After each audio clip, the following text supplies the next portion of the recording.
Mitchell Hall 158 in our little domain of the Department of Art History, and an event co-sponsored by French, Italian, and Comparative Literature. We do all kinds of events here, and the kinds that are among our favorites are those where we have collaborative effort with other departments, and when we bring people from far and even farther to come and talk. Because I think it's really essential that we dialogue with people who are doing different kinds of work in different places. I won't say too much more because my good colleague Anita Alcas, Associate Professor in French, Italian, and Comparative Literature, has a very kind introduction for our speaker tonight, Paola Magi, who will be speaking on treasure hunting or finding Maxwell and others in Duchamp. So I'll turn it over to Anita, and thank you very much, Anita. And thank you all for coming. It's really wonderful. Let me also repeat, thank you very much for coming. It's wonderful to see a nice full house here in this beautiful room. I'm really pleased to be introducing our guest from Italy, Paola Magi, who will be delivering an interactive lecture. And when we say interactive, we mean interactive. So there will be many points where you will need to maybe participate a little bit. So be ready for participating. So that, again, they just mentioned the title of the lecture, Treasure Hunt, Finding James Clerk Maxwell and Others in Marcel Duchamp. And you can see some of Paola's books here if you want to browse after. Please do have some refreshments. If you do need to leave, I know that people's schedules just slip right out, but go on your treasure hunt elsewhere during the rest of your evening. Our Department of French, Italian, and Comparative Literature is right next door to Mitchell. And many years ago, when I discovered the secret passage, secret to me, that links this building with the second floor of Curtin, I started exploring it, looking for and often finding treasure, since here in this building you can happen upon all sorts of artistic endeavors.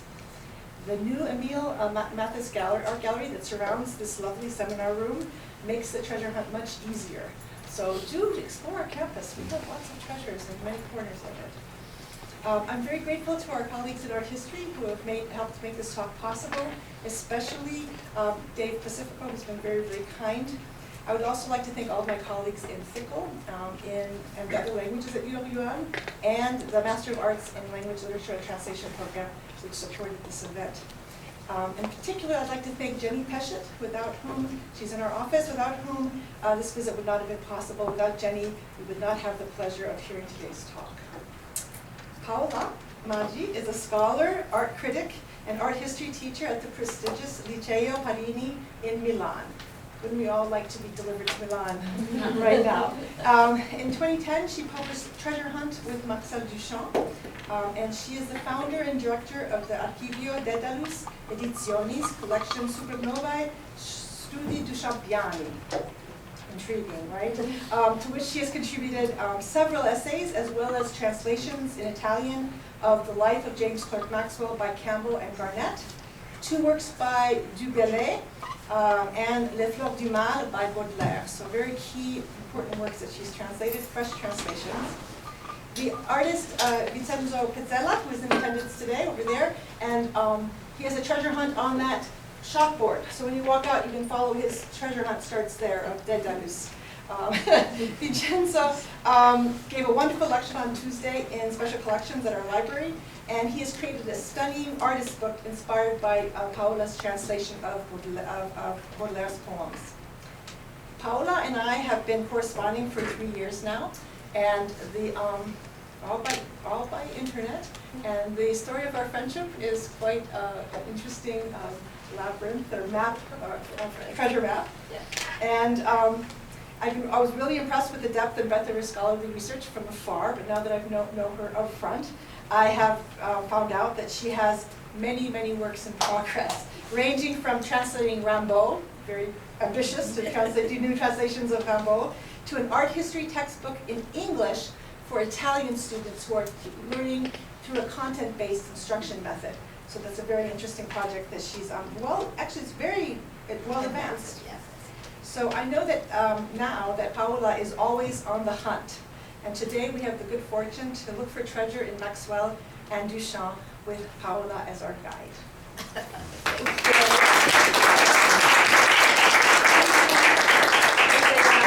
Very, very kind. So I will read. I'm sorry, but my English is not so good, so I have to have something to look at. So good morning, everyone. It's a pleasure for me to be here, a great pleasure, and to meet everyone. Thank you for being here, and a very special thank to Anita, John Arcas, and David Pacifico for hosting me here today. I'm Paola Magi, as Anita told, and I spent the last 13 years of my life studying Duchamp's work. This is the last of a handful of books I wrote or translated or edited. No need to introduce you to Maxwell, the scientist who developed the electromagnetic theory and whose equations opened the door to Einstein's theories of relativity. On the other hand, Duchamp is the most influential artist of the 20th century. Okay. The first question you may ask is, why Maxwell and Duchamp? What do they have in common? Mona Lisa will give us the answer, but first we have to take some puzzle pieces and put them together. This is my first book about Duchamp, in which I set out a method to unravel some of his riddles. Let's start with his masterpiece, composed by 2 glass plates in a steel frame with some odd figures painted in oil and other materials. The title is La mariée mise à nu par ses célibataires eux-mêmes, and it is known as the large glass. So in English, the bride stripped bare by her bachelors even. You can see here how tall it is. So Duchamp is in front of the glass, and you can see that his head is just at the middle of the glass. There's another work with the same title, written with holes punched into a box top. It is also known as the green box. It is full of notes and sketches. Duchamp said that some ideas demand, not to be betrayed, a graphic language. It is my glass. Nevertheless, a commentary or some notes may be useful, like the legends that accompany the photos in a Galerie Lafayette catalog. It is the raison d'être of my box.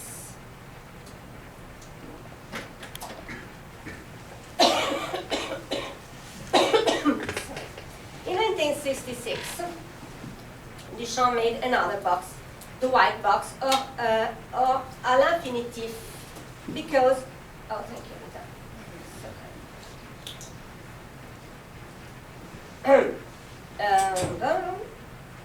the white box, or à l'infinitif, because the notes inside the box have the verbs in the infinitive, like in recipes or in an instruction manual.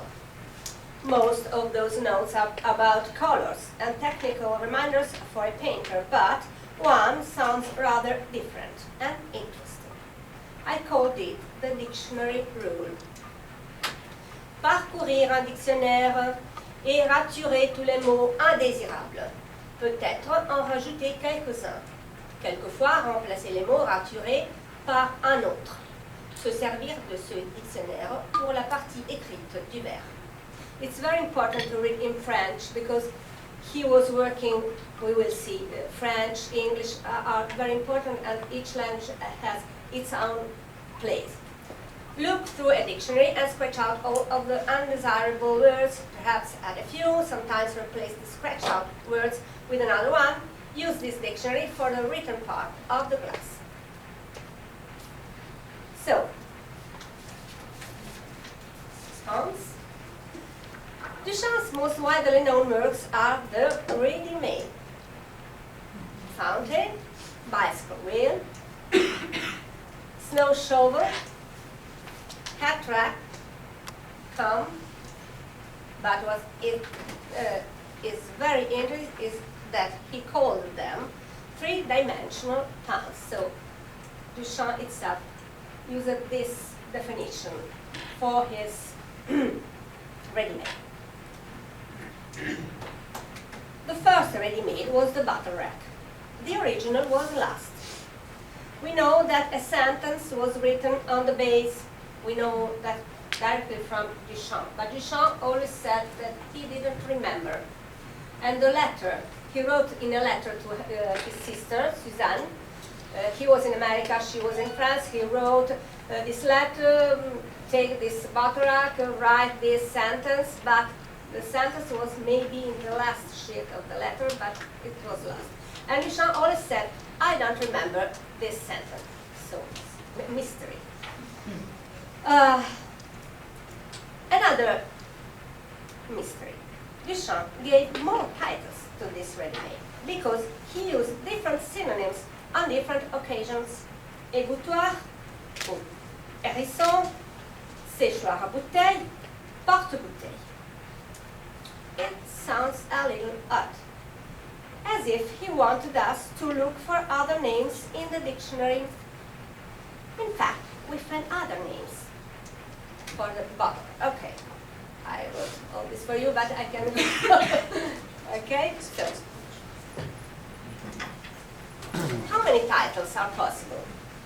You can see égouttoir, sèche-bouteille, séchoir, séchoir de bouteille, hérisson, porte-bouteille, casier-bouteille, IFA-bouteille. This is an old dictionary, Le Nouveau Larousse Illustré, of the beginning of this century, the 18th century.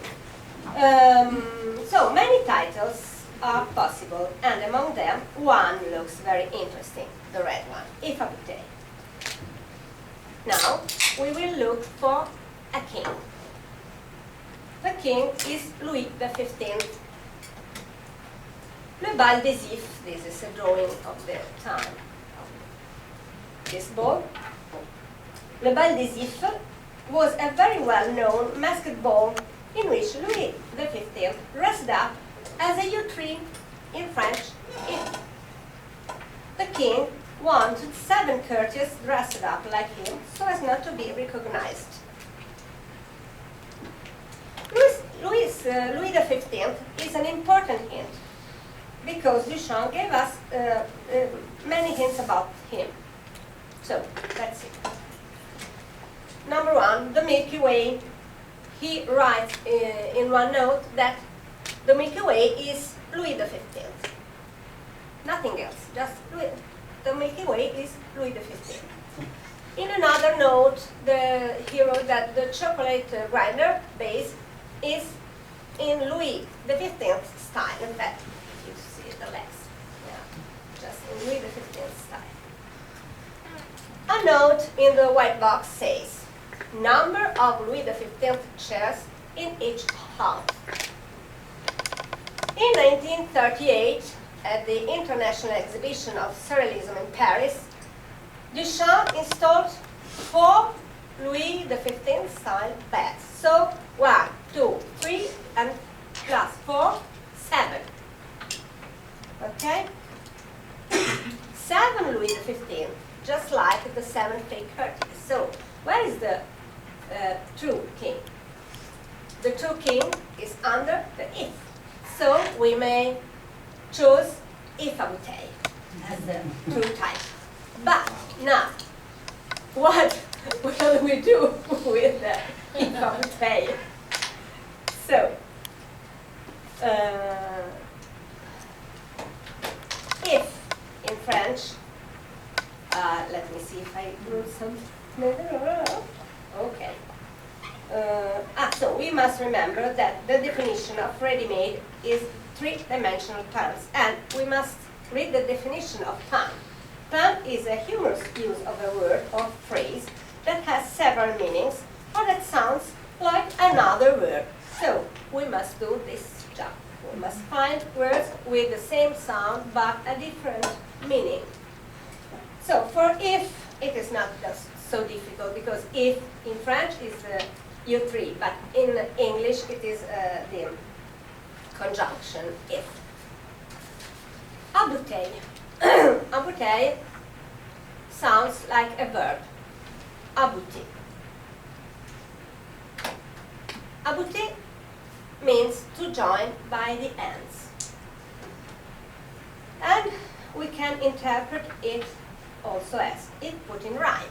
So the sound of two verses goes to the same end, the same sound. If put into perspective, that is very immediate, but also if put in algebra, because algebra comes from Arabic al-jabr, connection, combination of separate parts.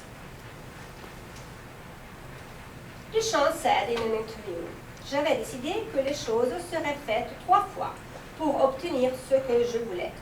I decided that things will be done 3 times in order to obtain what I wanted. And this is a very, very useful phrase to keep in mind with him, but now we have just a very short view what I found. Okay, so we have, therefore, 3 languages: visual art, literature, and science. Now we have 2 operating instructions. Please note that they are given by Duchamp himself. So I found in a note written by Duchamp, so it's not a fantasy. It's not something I created on my own. Okay, so we have the dictionary rule and this if aboutir, joining separate elements.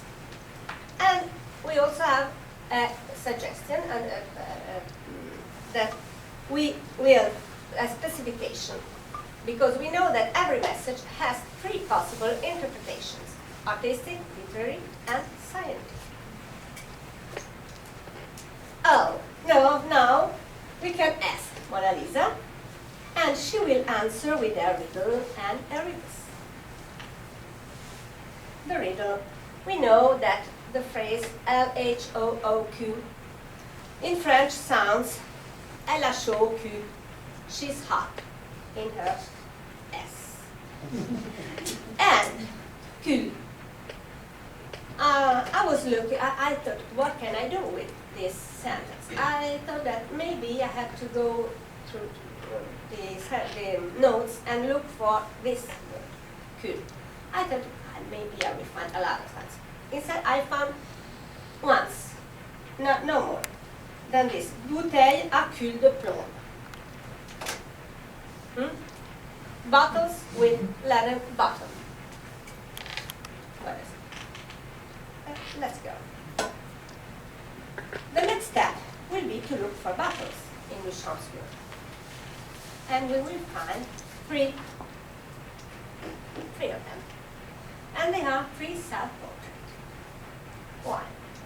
The first one, bottle number 1, air de Paris. Air can be a courant d'air, a draft.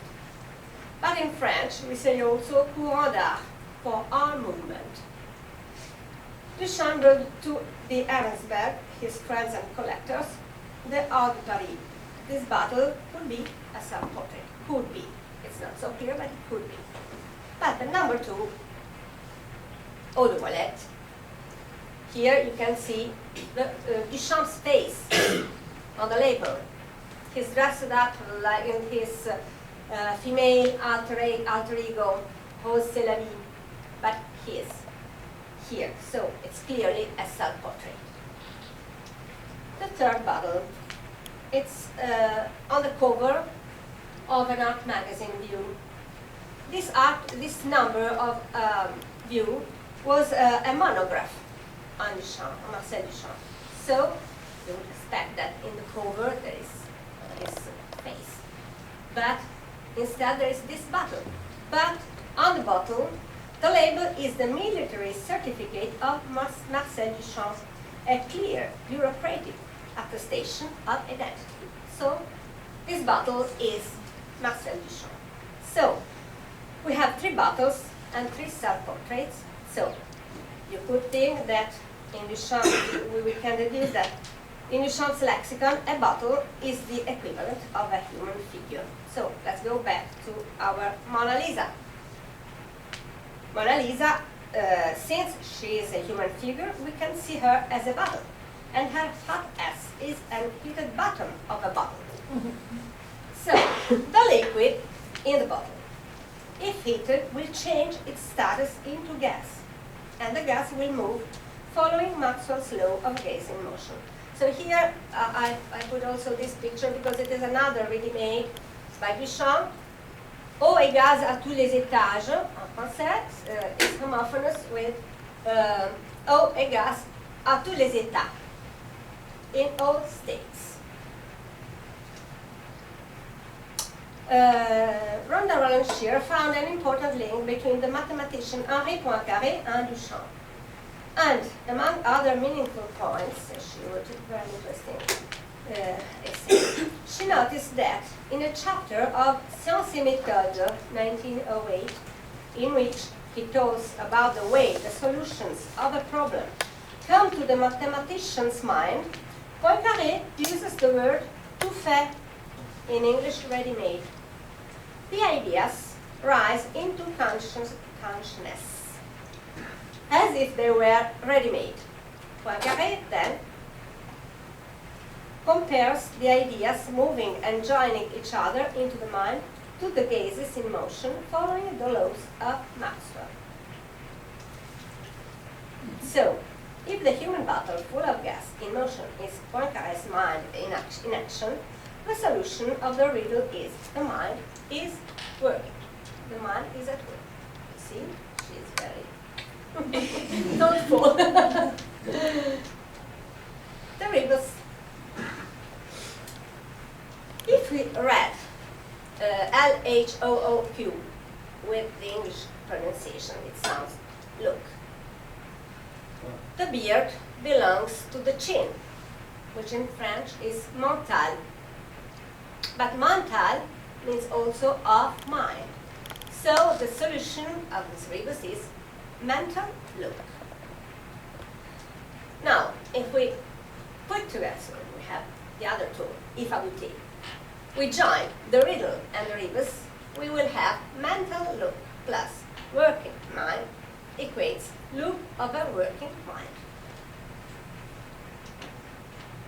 A bottle is made of glass. All the bottles in 1915, all bottles were made of glass, not of plastic like nowadays. So, a glass, a big glass can be seen as a big bottle, so there is some comparison to do with those two things. The answer is yes. The answer is yes. I cannot go deeper here because I arrived at this conclusion using the dictionary rule for all the notes, and it was a very boring but fun. Very boring, but also very, very fun work of the notes of the green box. And the answer becomes yes. But now it's time to check if this interpretation is right. In fact, his name is in the title Marié, célibataire, Marcel. It was Ulf Linde who found this. But I'm going further on because we will go to this painting. It is the last oil painting. In 1918, Duchamp painted this last painting, and he defined it a kind of inventory of his previous works. And in fact, here we can see the bicycle wheel, the hat rack, the stoppage étalon, but a corkscrew. I looked everywhere in his notes, in his interviews. Never I could find a corkscrew. So why this corkscrew is just in the middle, so important? Okay, so let me see. Okay, I have to go. Okay, so the dictionary helps us again because we can find this definition.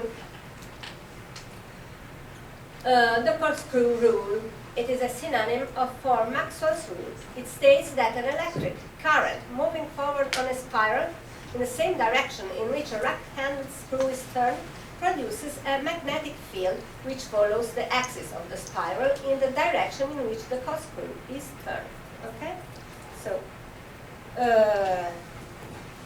we will see that the image of the corkscrew and the bicycle wheel together are a perfect visual rendering of the rule itself.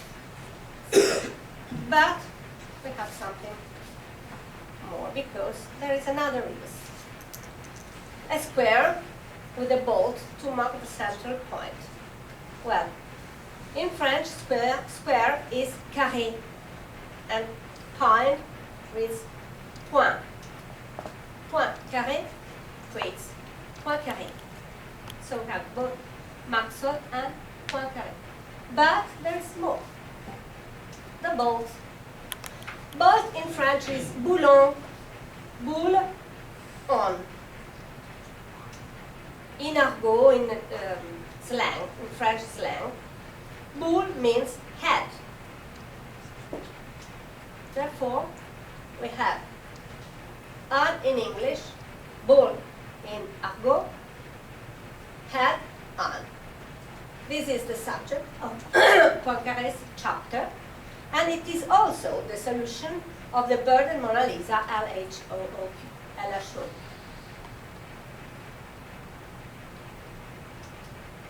Now, we can go back to the large class. Yeah, things are really complex, so I will show you just some pieces, because it is very, very full of things and I spent 3 years writing my first book, and I'm spending 13 years, so I can just give you a resume. Okay, now let me see. Okay.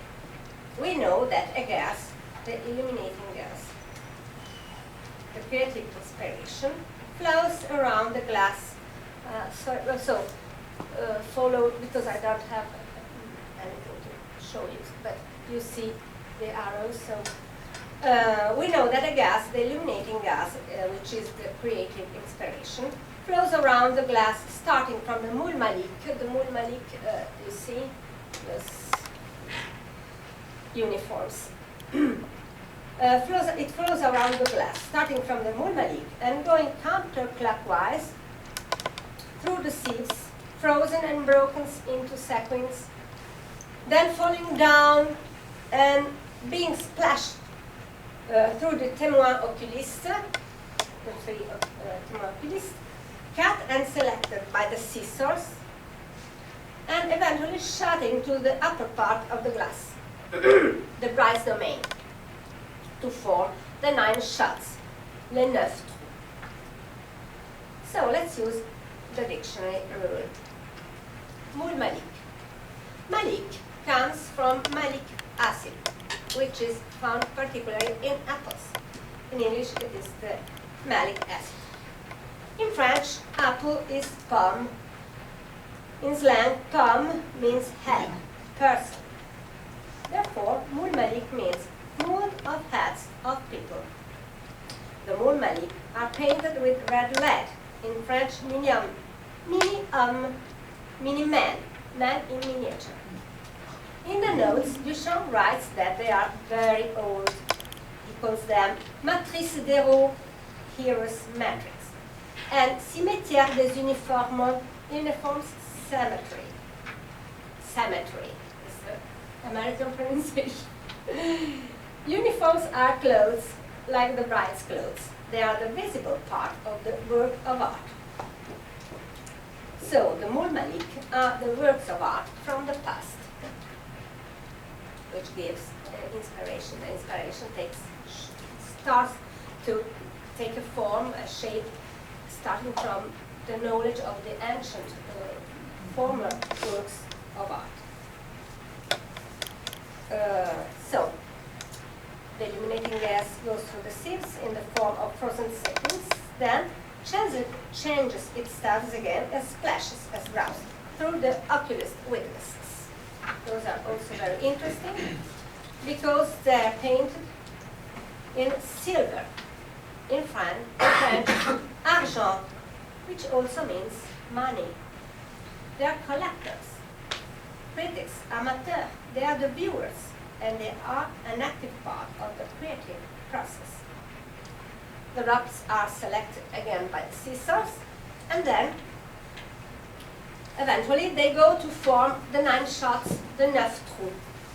Trou, hole, is synonymous with hollow, mold. 9, 9 is a homophone with 9, new.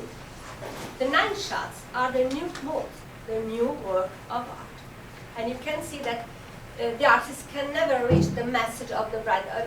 This is the last, top there is the last part of the Milky Way, where is the message of the bride. And you can see that never, the new work can never reach perfectly the message of the bride. So, I would like to show you an interesting example of the translation with the dictionary rule of the note about the bride. La mariée à sa base, this is the text written by Duchamp. La mariée à sa base est un moteur. Mais avant d'être un moteur qui transmet sa puissance timide, elle est cette puissance timide même. Cette puissance timide est une sorte d'automobiline, essence d'amour, qui, distribuée au cylindre bien faible, à la portée des étincelles de sa vie constante, sert à l'épanouissement de cette vierge arrivée au terme de son désir. I will give you the English translation next, but first let's look at some words, not all, because it would be really long, but just some words. À sa base, basically, but also for her base. Her base are the bachelors. Moteur, motor, but also driving force. Automobiline, a small car, but also automobile line, a line that moves by itself. Cylindre equals tube, and in slang, in argot, brain, gut. Servir, to serve, but also to fecundate, to interpret a text. So, let's see the result. The bride is the driving force for the artist. Moreover, before being the driving force that carries its mistress' work, she's this mistress' work itself. Such mistress' work is an image drawing itself, a creature of fantasy and desire that is transmitted to the visceral intuition and contributes by fertilizing and interpreting it to the full expression of this project, reaching the fulfillment of its aims.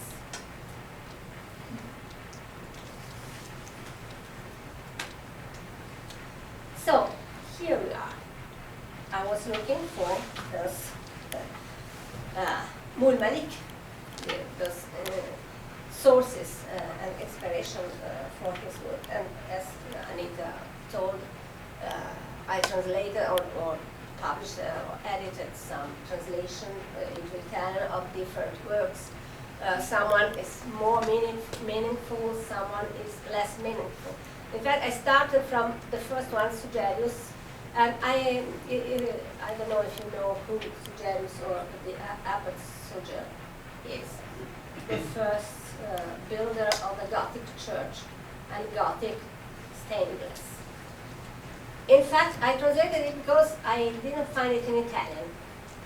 It was in Latin, so a colleague of mine, Alicia Farini, was so kind and she translated it. But I didn't find so many things from Duchamp. So not all the time I can find what I am thinking, but that's a treasure hunt. You have also some better ways and some less good. So in this collection, I published not only translations, but also some essays, some studies. There is the book by Anita John Alcasser, who wrote 20 years ago The Living Art, and I translated it, we translated it into Italian. This is the book about Maxwell in Duchamp. So, and those books now published also in English. There are copies here. Okay, so let me say something about Anita books, because it is another step, it's an important step of my trip. Because Anita wrote this book 20 years ago as a PhD dissertation. I found it in the internet, and I was rather surprised seeing that it had not been published as a book. In fact, her dissertation was among the first, if not the first, in that study of one of the most relevant sources of Duchamp's work, because Baudelaire is very, very important for Duchamp's poetry. So, what is interesting in this book is the attention the author paid not only to works, but to the lifestyle of both artists. Duchamp called himself a respirateur, a breather. He constantly mixed his own life with his own work. He was a dandy, just like Baudelaire, and Anita points out that being a dandy was being an artist for both of them. The life of Maxwell was also, for different reasons, a model for Duchamp. I translated his biography. I added the first Italian translation of his poems, looking for imprints Duchamp could have followed, and I found a lot of them. In the book, I counted 57. Now, I will show you just 3 of them, a little taste of this performance. Maxwell's personality was relevant for Duchamp. The biography was written by his childhood friend, Lewis Campbell, who described Maxwell's early deep interest in all fields of human intelligence and creativity. Maxwell's sense of humor was strong and omnipresent, and as we can understand from this excerpt from the biography. From some mathematical principle, he would start off to a joke of Martinez Scriblerus, or to a quotation from Dryden, interspersing puns and other outrages on language of the wildest kind. Very interesting for our purpose, this hilarious excerpt about the theory of puns. This is written by Maxwell himself. Now, as in a pun, 2 truths lie hid under one expression, so in an analogy, 1 truth is discovered under 2 expressions. Every question concerning analogies is therefore the reciprocal of a question concerning puns, and the solutions can be transposed by reciprocation. But since we are still in doubt as to the legitimacy of reasoning by analogy, and as reasoning even by paradox has been pronounced less heinous than reasoning by puns, we must adopt the direct method with respect to analogy, and then, if necessary, deduce by reciprocation the theory of puns. It's great. So, now let's see a poem, a few verses from a poem by Maxwell to the committee, whose last verses define K-Leave's portrait as the transposition into 2 dimensions of a soul flourishing in n dimensions. In 2 dimensions, with the 4 matrices of him, whose soul, too large for vulgar space, in n dimensions flourished unrestricted. And let's go back to the title of the large glass, La mariée mise à nu par ses célibataires eux-mêmes, because we can have 2 translations. Mise, in fact, can be the verb mettre, but also the verb miser, to bet, to aim, to head for. Nu can be naked, bare, but also the Greek alphabet letter N. Par ses célibataires can be by her bachelors, but also by means of her bachelors. So the second translation sounds like The bride is heading for the end by means of her bachelor's in. So the artwork has its own will. The bride is the work of art, and the work of art has its own will, its own life. The large glass is a portrait of a soul, of a spirit, of a mind. The bride is a part of this soul and of this mind.